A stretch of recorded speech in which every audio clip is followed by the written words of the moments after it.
From the day we saw this boat, we knew it was a lot of work. We took it on headstrong, cause we ain't afraid of no dirt. Thought about it for a year before we finally took that plunge. We know there's a lot of people out there that say we'll never get it done. It's the Irwin Sailboat Restoration Project. It's a do-it-yourself, baby, restoration project. Sanding and prepping, repairing that deck, save the teak. No, we ain't done yet. As lightning struck, it all flooded again.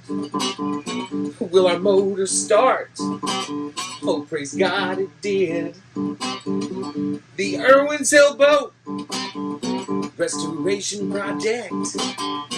It's a do-it-yourself, baby, restoration project. The Irwin Sailboat Restoration Project. It's a do-it-yourself, baby, restoration project.